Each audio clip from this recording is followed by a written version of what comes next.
Okay.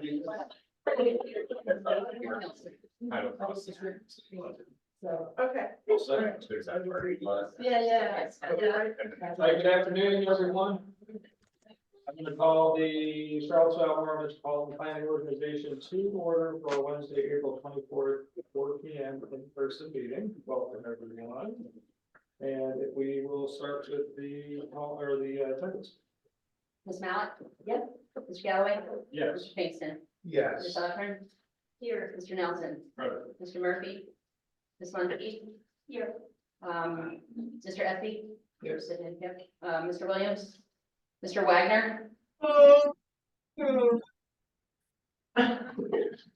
Sean, you're Sorry for that. Mr. Minor? Mr. Koenig? someone. Yep. Mr. Condor? Dan Koenig from FTA is here. Sorry. Yep, I got you. Thank you. Ms. Jacobs is present. Okay, that's all right. Thank you. Don't forget to record. It's recorded. Okay. Thank you. Now, the real heavy agenda today, just a quick note that Supervisor Mallett and I have a public hearing at 6 p.m. So I think we'll be done for well enough time, but we see Supervisor Mallett will race out of here, that's why. Get to the county office. We will move to matters from the public, and members of the public are welcome to provide comment on any transportation related topic. We have 3 minutes to do so. Is there anyone in the room who wishes to give public comment? Is there anyone online who wishes to give public comment? Great, we will do past matters to the public and move to review and acceptance of the agenda. Are there any changes or modifications to the agenda? If not, is there a motion to approve? Second. Right, motion's been made and seconded. All in favor, please say aye. Aye. Opposed? Abstentions? Thank you. The agenda is approved. And then we have the March 26, 2024 meeting minutes. Are there any changes, edits, comments about the minutes? Is there a motion to approve those minutes? Second. All right, motion has been made and seconded. All in favor, please say aye. Aye. Opposed? Abstentions? Thank you. Yeah, so click the right one. That will take us to number 4 in the Unified Planning Work Program. This is an action item for us today. Christine's going to set it up. Okay, in your packet, I provided a staff memo as well as the final draft of the Unified Planning Work Program. Just want to highlight changes that have been made since the previous draft that was provided to you in your March meeting. The placeholder number that we had in for our FTA VRPT has been finally confirmed by FTA. So the number that was placeholder was 131,000 is now just over 136,000. So I replaced that in all of the tables and in the narrative. And then the other placeholder that we had in there was VDOT State Planning and Research Funds, the SPR funds. The placeholder was at 170,000. The actual number is 202,500. So that's been updated throughout the plan. And also in response to some feedback that we received within the transit and rails planning, adding a specific bullet that says support Cat and John's strategic plans. And so I added that bullet responding to that feedback. So those are the major changes between the draft you saw last month and the one before you today for your consideration.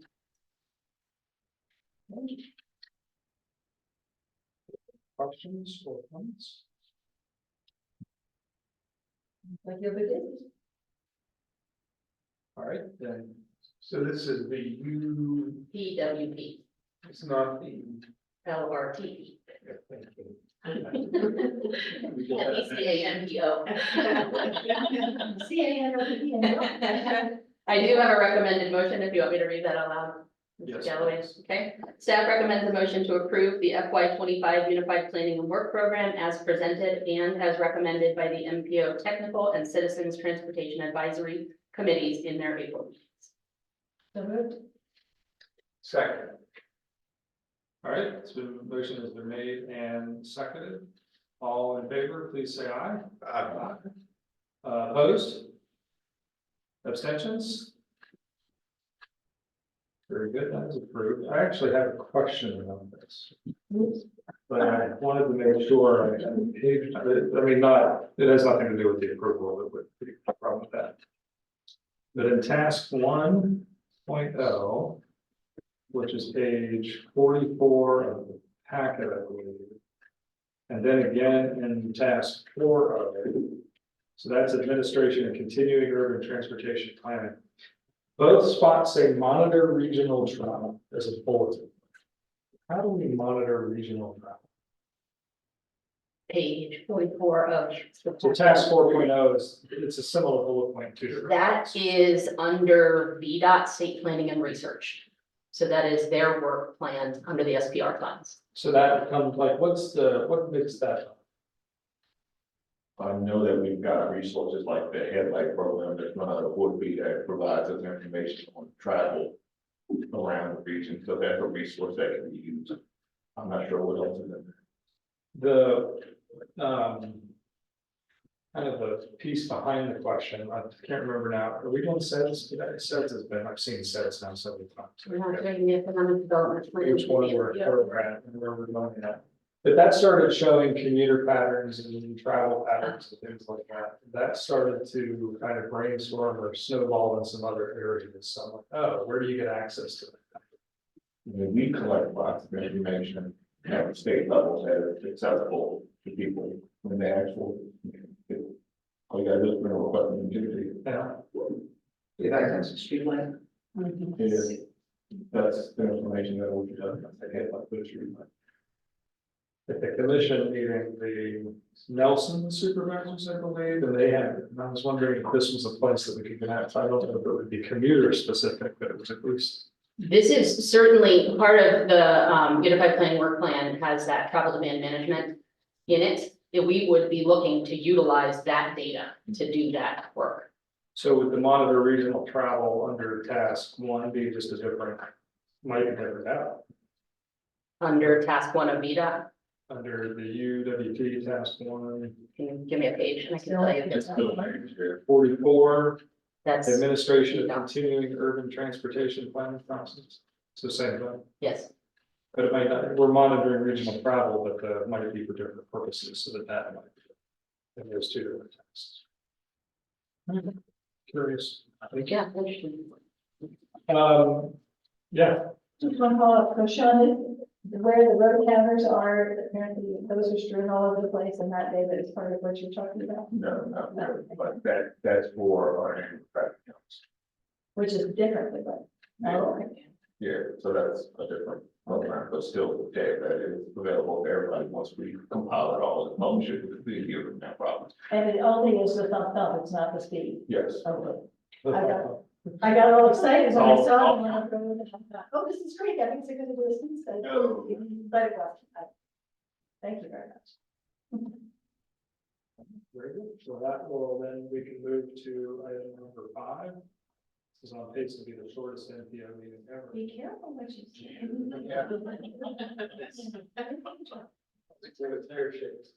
Mr. Dowling, can I just add that by voting to approve that UPWP, it does have the chair signing the resolution that's in the packet. I didn't state the motion as a resolution, but it will be. Understood. All right, moving forward 2050, this is the LRTP for those connecting the letters. Christine? Yep, we're gonna have Alan from EPR, who's gonna do a brief presentation. You did get a full copy of the unformatted draft in your packet along with the memo. He's just gonna go through some things before we open it up to discussion or feedback. Hey, Alan. Hey, everyone. Hey, can you all see my screen? Yes. All right. Thanks for having me. Yeah, so I'm Alan from EPRPC. I was here last time. We have been working to help get this plan wrapped up, and I'm just going to provide an update on where we are. As Christine mentioned, you all received a draft of the plan last week. So I'm going to go through chapter by chapter briefly, just kind of go over the outline of the plan and talk about next steps. And if there's anything that anyone has questions about or comments or revisions they'd like to see, we can talk about that at the end. But I'm going to go through a few slides here just to kind of give a quick update on where we are. So we'll have an overview, talk about the drafting process, summary of the chapters, talk a little bit about the constrained budget, next steps, and then we'll do discussion and feedback. So in 2022, the TJPDC contracted us to assist with a few aspects of the plan, including public engagement, needs prioritization, federal requirement compliance. And due to staff turnover, we recently stepped in to write the plan and format it as we prepare for May adoption. So as I mentioned, the meeting packets include an unformatted draft, which reflects materials that you reviewed over the last 18 months. Aside from the constrained budget section, none of it should be new. It's just a compilation of everything that we've been looking at over the last year and a half. But this is the first document that comprehensively records the methodology, the engagement, and the results. We haven't formatted it yet, so it's just a Word document, as there may be additional changes if there are any recommendations for that. And you'll receive a final formatted draft in a sleeker InDesign format before our next meeting in May. So the drafting process, we started with a careful review of the last transportation plan from 2045. So we kept some aspects of the outline, but all data and figures, project lists have been updated for 2050. Aside from updating that content, we made a few changes to the narrative, the flow of the document. Specifically, the last plan started with a demographics chapter it's definitely useful information, and we still have that in there, but we moved it to the back to an appendix.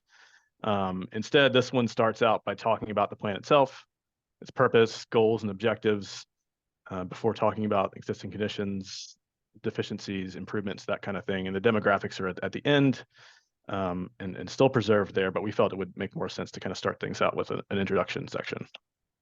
That's the biggest difference aside from the actual content from the last plan. So introduction goes over an overview of the last one went over the region's demographics, like I mentioned. While that information is important, we started with an introduction section, like I mentioned. So we talk about the purpose of the plan, the planning process. We talk about public and stakeholder engagement, overview of the goals, objectives, and lenses that we've discussed in meetings here before, and the process that was undertaken to develop them. And in the second chapter, we look at the existing conditions of the transportation system, so everything from roadways to freight to bridges, public transit, bike ped, travel demand management, so on and so forth. It also talks about national goals and performance measures for states and MPOs, public transportation safety performance data, statewide highway safety data as well. So just kind of an overview of where we are today, the transportation network. And chapter 3 gets specifically into transportation deficiencies. So looking at parts of the transportation network that are expected to be incomplete or insufficient by 2050 for 2050 conditions. So analysis for each travel mode considers population and employment projections, road network conditions as projected for 2050. So that information was used to develop the initial list of proposed transportation projects to improve those areas. Chapter 4 goes over the needs evaluation, project identification, and project prioritization process that we've talked about in these meetings before, but this is just a summary of how all of that took place. So the process that we use to evaluate transportation needs, identify those candidate projects, and prioritize those projects. So that's an overview of that in that chapter. Chapter 5 is brief. It just talks about intersections, bike and pedestrian improvements, and bridge needs specifically because there's some funding that's dedicated to the specific project types. Chapter 6 talks a little bit about emerging trends in transportation, technologies that will impact transportation in the future, things that are already happening now but will become more and more commonplace, or at least we think they will. So e-bikes and scooters, autonomous vehicles, telecommuting and remote work, especially with the impact of COVID.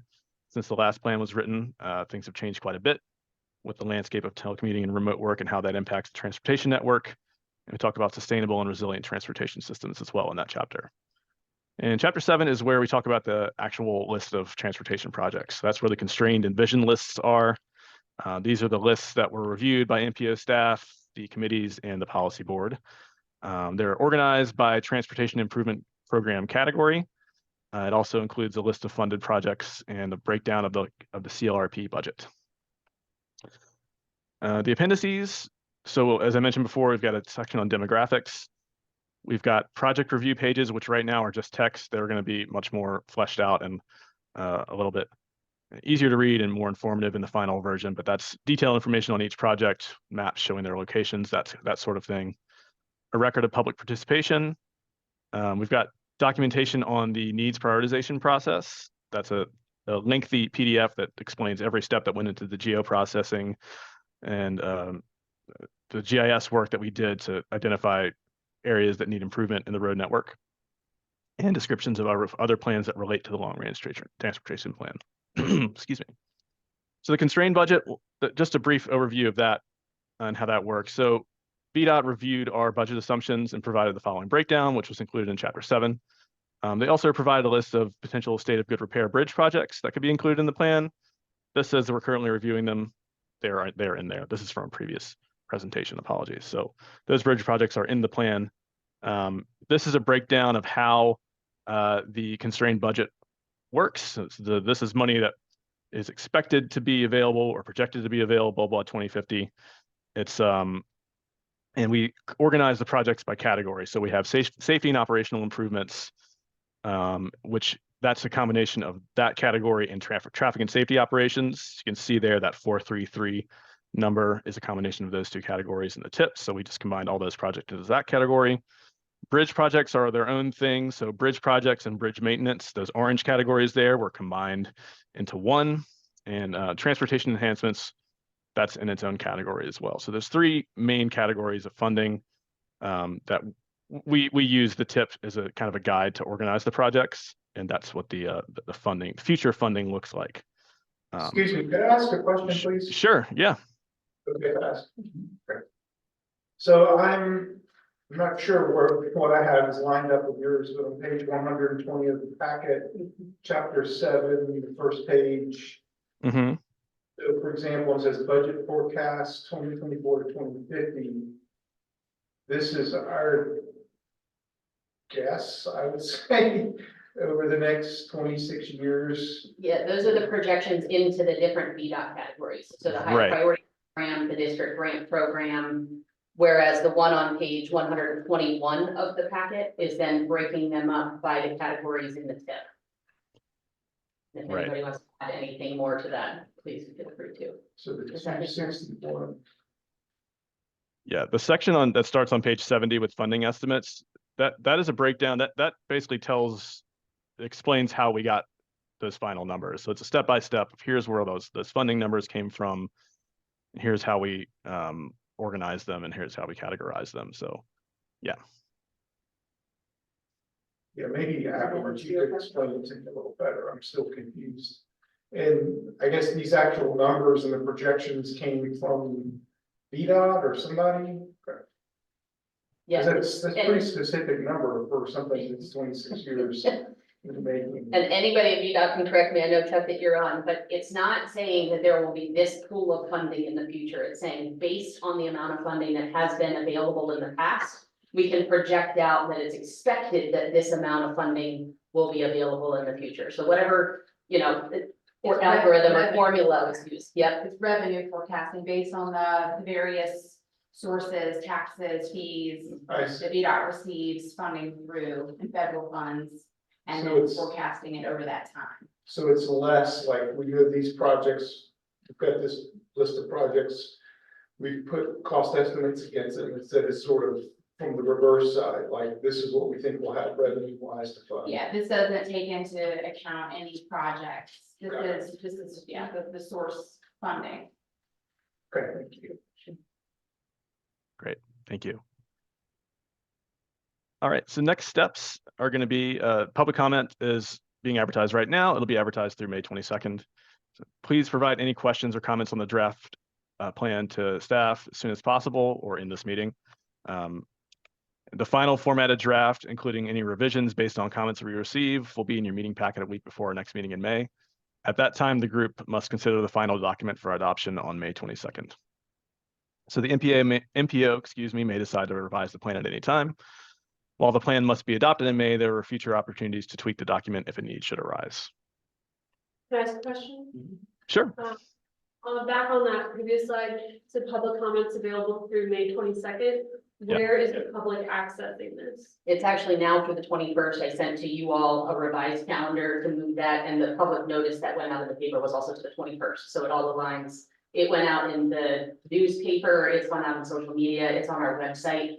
We have links to it there. We've sent it directly to about 280 stakeholders that have been involved throughout the process and the organizations that they represent. So we've had a pretty like broad sending out of the document. Have we gotten responses? Yeah, we've got lots of feedback. Yep. Mhm. All right, any other questions or comments here?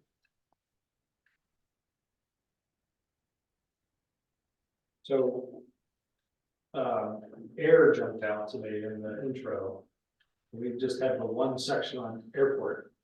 And I know this is a small thing, but rail, I think we listed everything in the intro but rail. And rail actually gets more things than just addressed to it throughout the body of the report than else, so it might be just a small item, but to call rail out in the, I don't know if it was the executive summary, it's page. I didn't know the page. It's on page 15, I think. It's the summary, Yep. but it just Yep. stood out, air was there, and I was like, air, I don't remember even reading about air. But then, oh yeah, it's listed what the airport is and what the facility. Got it. I will note that. Thank you. Do we get a lot of feedback or any sort of commentary on the movement of freight through our region? Does that come up at all in this? So it seems like we focus on projects and intersections and this, that, and the other. And it was mentioned like 81 is the primary, because that's what trucks are always created. And then they talked a little bit about what we see with 64 and 29. I was curious if anything comes in about that. Sometimes I feel like our neighbors to the south get a little persnickety about how things move through this area. I didn't know if any, like, Earlier stages, I'm gonna phone a friend from VDOT back there that used to be here. In the earlier stages, was there discussion on freight or did that come up? That has historically not really been a major topic of discussion for this particular region. So it is reflected a little bit in the data-driven needs prioritization process. It's reflected in those congestion measures that were used. That's one of the measures that that is roughly related to some of the performance measures that the MPO is required to submit related to freight performance along major corridors, but not directly. That's a national goal. I had a question as I was reading through this, and I keep the document, I keep from the BDC on my desk, which is the regional hazard mitigation plan, like, okay, I love that document. And I was just wondering, well, I mean, it's got a lot of good stuff in it, I guess it tells you where all the roads are put in, that's a good thing, so I mean, how is that incorporated in your game? Yeah, that's in that environmental measure. Yeah, so what happened, and Alan can explain this a little bit more, is that there were very few road segments that were identified that met that threshold in that project prioritization process. And Alan, I think you said that didn't really impact the prioritization of projects, and you can speak more to that. Yeah, so the environmental aspect of that process, it basically, it was, if a road was in a flood zone, it got a bit of a bump in terms of its need prioritization score. It was a very minor bump in most cases. So I don't think it ended up really contributing too much. But yeah, if that was the threshold, if a road was in a flood zone, then it would get a tiny little bump on the score, but that was about it.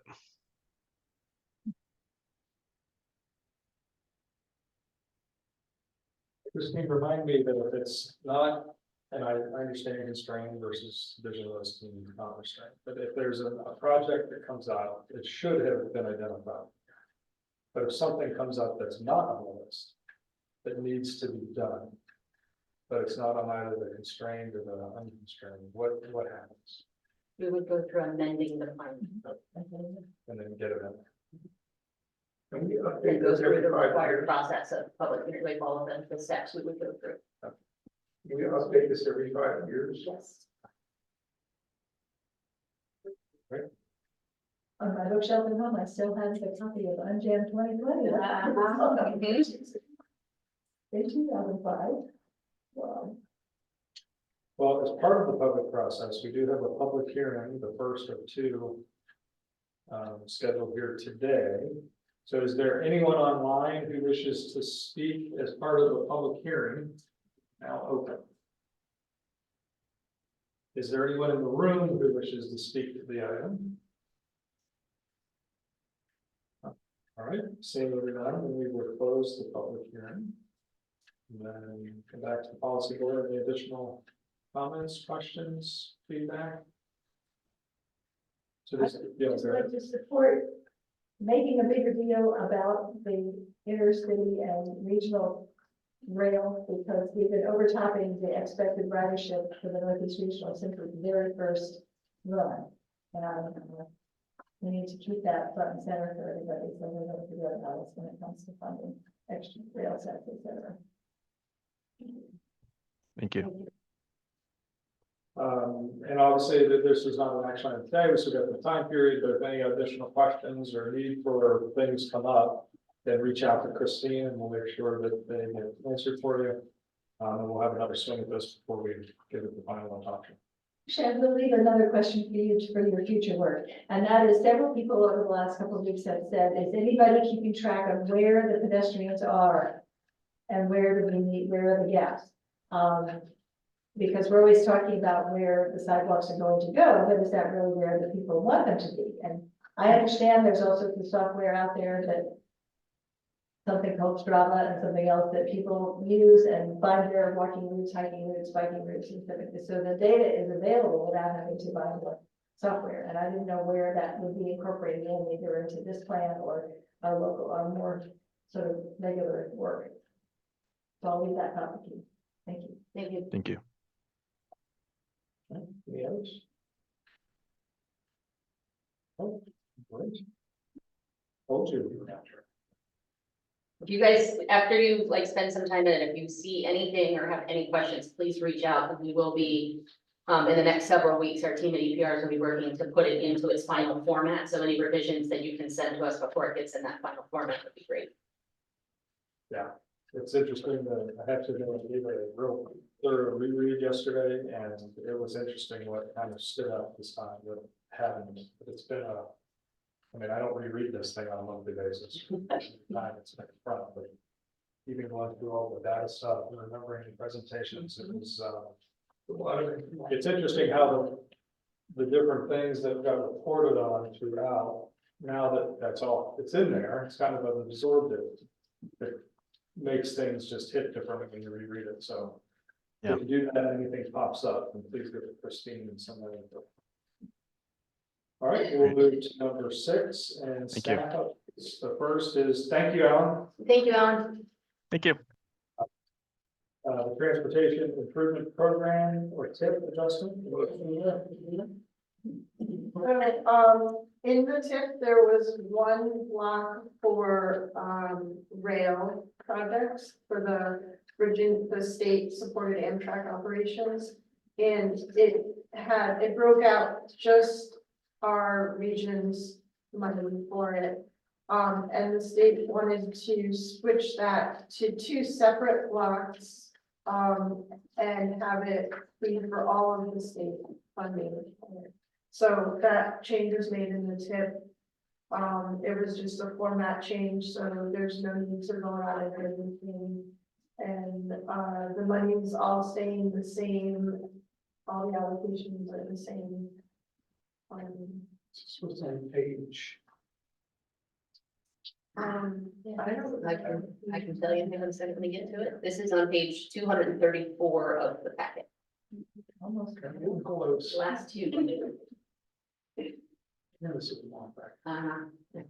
2 long documents in one. Oh, boy. That's what the hyperlinks Can you were be for. more precise, please? It's those indecipherable charts that Chuck will always have to explain. It's the last 2 pages, so it's strong. Yeah, look at it.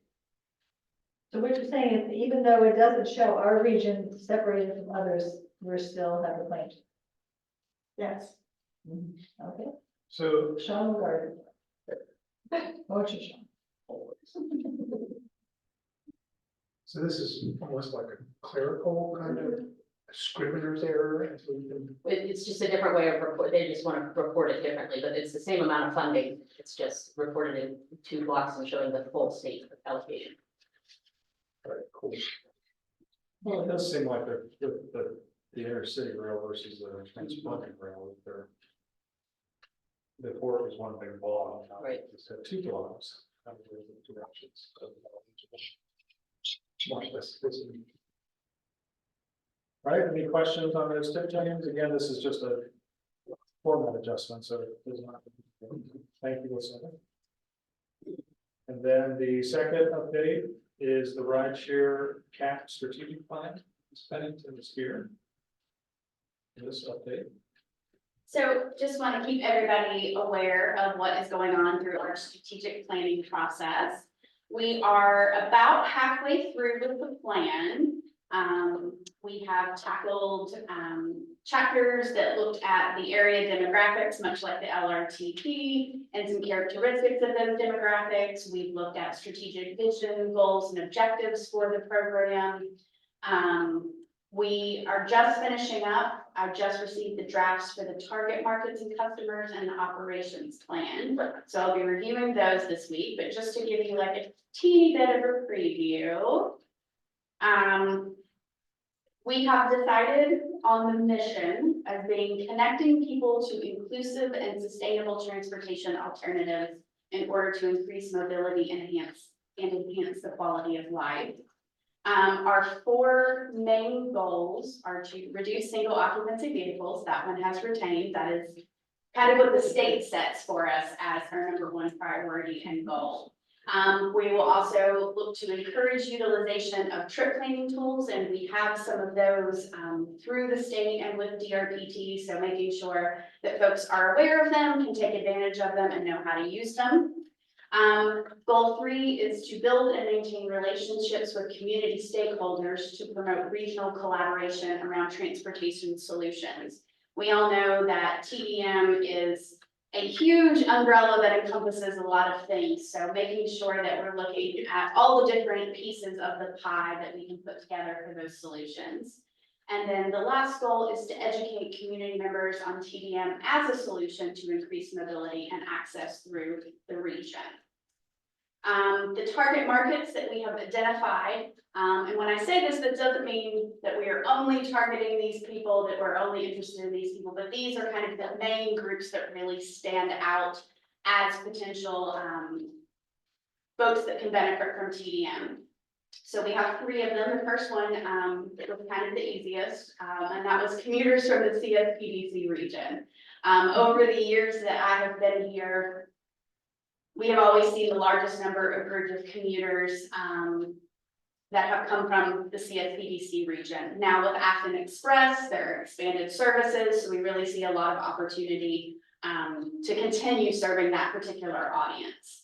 Of course, commuters that commute within the TJPDC region is also a huge priority for us. And that both encompasses folks who are coming out of rural areas into the urbanized areas, as well as folks just getting around the city. You know, we often think of commuters as people who travel long distances, and that is a large portion of what is defined as commuters, but people who telework, which is one of the cleanest commutes, that actually counts too. And so that's something to remember and keep focused on. And then we also, you know, want to make sure that we're promoting all the transit options available to folks as well. And then we have seen some numbers and some information that indicates that there are certainly commuters who are outside of both the CSPDC and TJPDC regions. So we definitely have seen folks that commute from Richmond, from Lynchburg, just as some examples of folks coming from outside of the region into ours for employment. And so some of the things that we're looking with here are, you know, kind of creating a persona or a profile of what do these commuters look like, because that will help us make sure that we're putting forth the right messages to the right people, rather than just, you know, one message for them all. We've all heard that adage that, you know, if you only do one message, you miss everybody. So we want to make sure that we're putting the right messaging in front of the right people. Our next steps is we will be finalizing our operational plan, then moving into looking at how that translates into our financial plan for the next 6 years. Looking at different tools and ways we can monitor and evaluate the program and the plan. And then hopefully we will have a draft that we will be putting out and getting finalized towards the end of this fiscal year, possibly the beginning of next fiscal year. So it's been a really interesting process. And I think the timing of it was also really great. Much like Alan said, we've seen people's behavior and what they do with regards to commuting change dramatically since the pandemic. So much of what we thought we knew before, you know, we weren't quite sure if it still held true. So this has been a really interesting process to be able to get to work through some of that and see the differences. So, yeah. Anyone have any questions? I do have one. Sure. Do you already have any statistics about in-migration into the Charlottesville urban core, Albemarle on a daily basis? We have some information from the ACS data that is out there. One of the things, while timing wise, it was great because we know people's behavior has changed. Timing wise on data,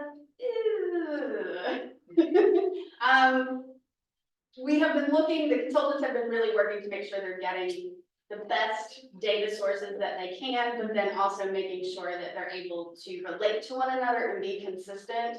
And that was one of the struggle points of making sure they were getting the right data. But I know that they have been very diligent in working on that, because that is, you know, for me, part of the fascinating part of it. There's been a lot of job growth, and Yeah. 15 years ago, I think Absolutely. there's 35,000 people every day coming into the region for that stuff, Yeah, which is a lot of travel. it sure is. People can get on the bus. Mhm. Well, there's a really, what I would say, user-friendly tool with the census on the map tool, where you can actually go and see where are people coming from and where are they going, coming in and out. And you can do it by planning district, commission, county, all the way down to the census block, I believe. But you can manipulate variables and you can see the data. It's been, we've used it for the regional housing plan. I believe they looked at it and looking at the SEDS plan. So it's a tool that's pretty helpful on the map.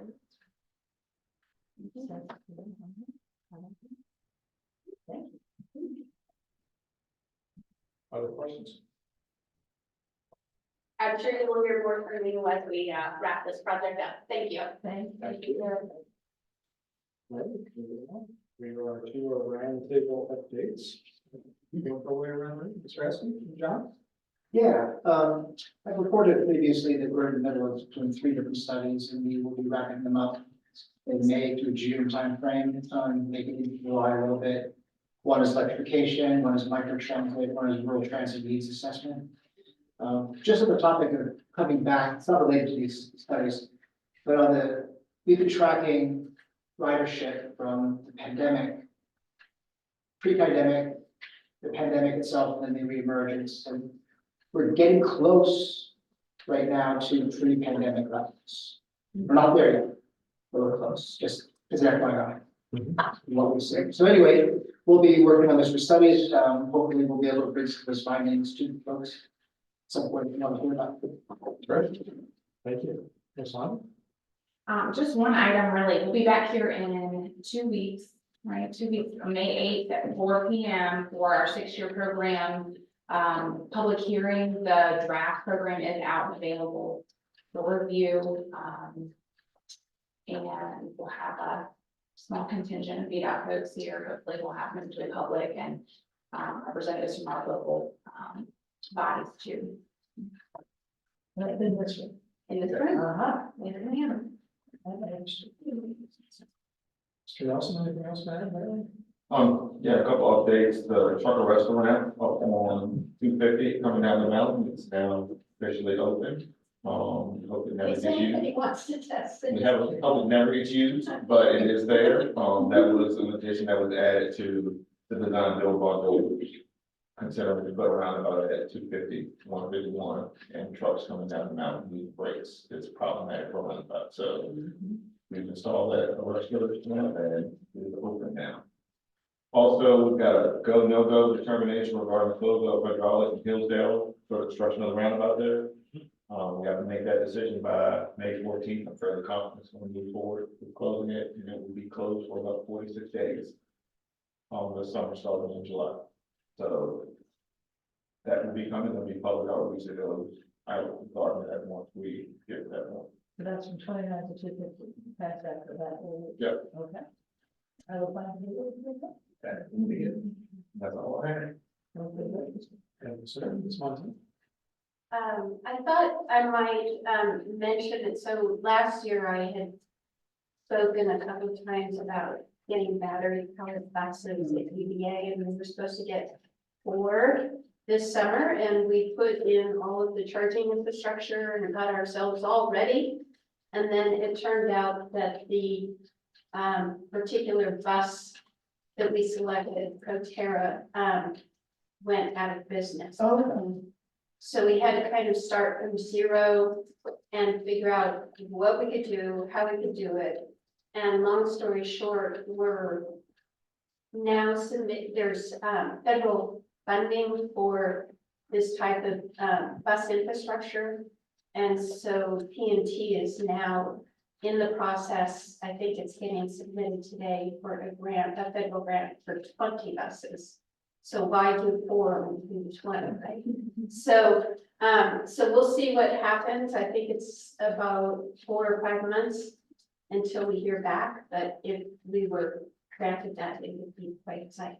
And PNP is parking and transportation. Yes, I apologize. No, no, yes, I just want to make sure. And there is, a new, both UVA and CAT use Gillig buses.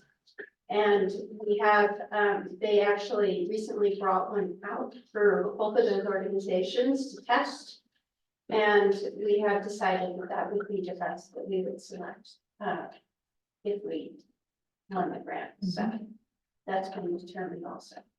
And it's interesting, I was talking to Scott Silsdorf today, he said that 70%, in the case of the Gillig buses, 70% of the bus is consistent between the gas powered and the battery powered bus. So that's a huge advantage for us and from a maintenance perspective, etc. So I'll let you know what we find out. Thank you. Jump to the back there. Sandy, Well, Chuck and I are working through the smart trail applications, so we have to complete our district review by this week and flip a patch. List of any of the outstanding issues, and then, Chuck, you can jump in if you need to, but there are also the surveys for, the Ivy corridor pipeline study and the I-64 interchange. Are live now, so people can respond to those. I think they're going to start the social media pushes next week, and they'll be open for 3 weeks. Okay. Mr. Proctor, anything to add? Let me unmute. No, Sandy's been working diligently to go through the applications. She's getting all the stuff addressed currently based on the pre-applications. Like she said, we do have surveys going out for 5th Street interchange, as well as the Ivy Road corridor. 5th Street went live on Monday. The Ivy corridor, I think, went live today, or later this week. So those are going to be out there for the next 3 weeks to get comments. We're pushing social media and on those, like she said, so hopefully we'll get some good comments back. We're also proposing to bring back the application material next month for you guys to review and provide comments and actually look at the resolutions of support for the applications. Great, thank you. Albemarle? Sure. County staff are working with Sandy and Chuck to get our smart cell applications in order. The RFP for the 3-notch trail street path master plan is out. Proposals are due on May 2nd. We've got our selection committee together. We'll have representation from the city, from UVA, and from Nelson County on that selection committee. And we're hoping that that work will actually begin early August, late July. And lastly, I've had the pleasure of working with Anne on moving the Free Bridge Lane promenade pilot program slowly but surely forward, and we hope to see some results from that soon. Great. And the city. All right, well, last Monday, I gave a much longer presentation on what the city is doing in terms of transportation. So if you want to go back and check that out, you'll get a little bit of everything we're doing.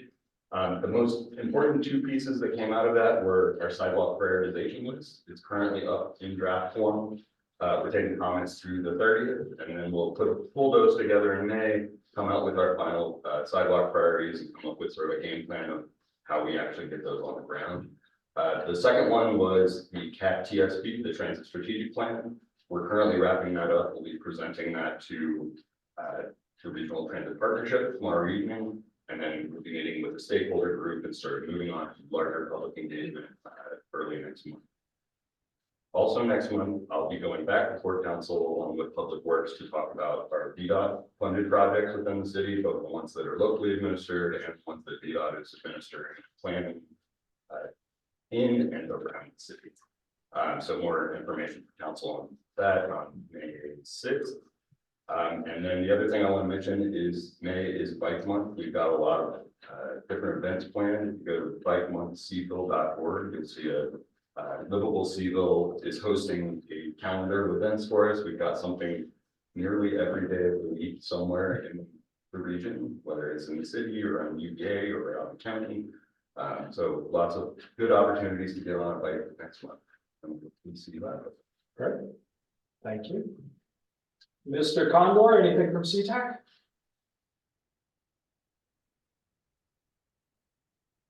Yeah, only that we won't be meeting prior to your next meeting, so we've asked the individual members to submit comments on the LRTP prior to the next meeting. That's what we're doing. Very good. Thank you, sir. And let's see. So we got everybody online. Councilors, anything from the city you guys want to share? Right?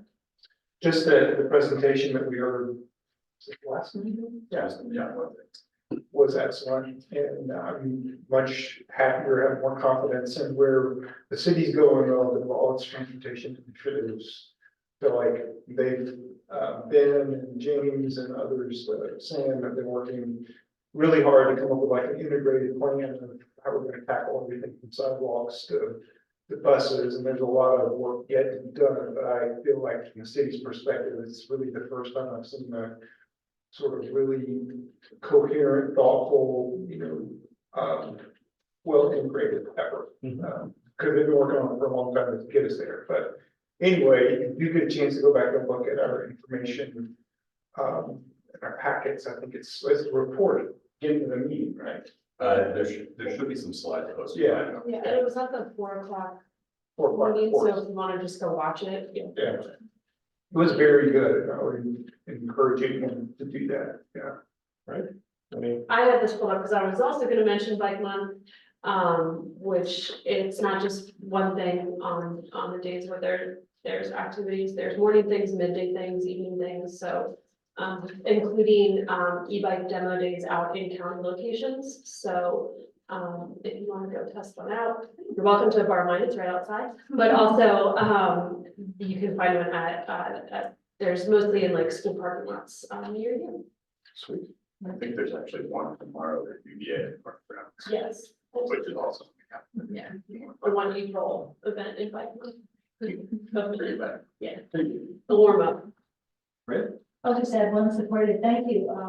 It's been so great to see the work beginning on the median eastbound bypass to Hydro. Oh, You yeah. know, I've been I just made it out wishing there to take yesterday. a look to that Thank 10 years me ago. for that work. too. Okay. Oh, I didn't realize that they Yeah. were, well, That is one that we got. Yeah. faster. Any other that will help a lot. things from Albemarle? I'm just thrilled about the Free Bridge Lane. Get it started, please, thank you. I mean, we'll get a gate up there, we'll go to town, that'll be great. Because that's something that I think will make a big difference for all the people who live there and enjoy the river. from a very peaceful way. And for 3 cars a day or whatever, no big deal for me. Right. Thank you. The other thing I'll mention is this year in our budget public hearings that the supervisors host, we did a little different change in format. So we have a budget section, obviously, but then we did a transportation section and a public safety section. And that, I think, we've all had better turnout than we've had in years. And obviously they were there to hear budget information, ask some questions about it, but it seemed that the transportation information, what are the projects, and the projects that we presented on were specific to the district that they were outlined. And then the safety data with the police officer there, Captain James. That is wrong. I can never keep the Randy. They're all officers. Yeah. But that information was well received, and I think is what helped initiate or push the turnout versus years past when it was just budget. And that's to say that citizens are really interested in knowing what's going on transportation wise. And I appreciate the staff, who was their idea to kind of incorporate those different elements, and then that meant more staff were out there to answer questions, so. That was great. So like the hydraulic project, a lot of people asking questions about what's going on. I think we could make digital signs or helping with that, but people are asking some questions, and I think they're important. So I would share. All right, that'll take us to item 8, additional matters from the public, another opportunity. Is there anyone online who wishes to give public comment? Is there anyone in the room who wishes to give public comment? I'd just like to say one thing. Could you state your name for the Paul Green, just outside of Crozet. The left turn from the 250 bypass to hydraulic that they're working on. It's way too short. It needs to be 3 times that long. Very good. Thank you, sir. Any other public comments? And we will close public comment, and we are, without objection, adjourned. Next meeting, this one will be a Tuesday, Yes, May 21st. yes. So that was a change in a normal Wednesday. So just to make sure that's noted, I think the invites have already been out, so I'm not going to expect it to out, but thank you everyone for being here. I'm sorry for such a short meeting. Breaks my heart. Have a good evening. Probably harder for more contact.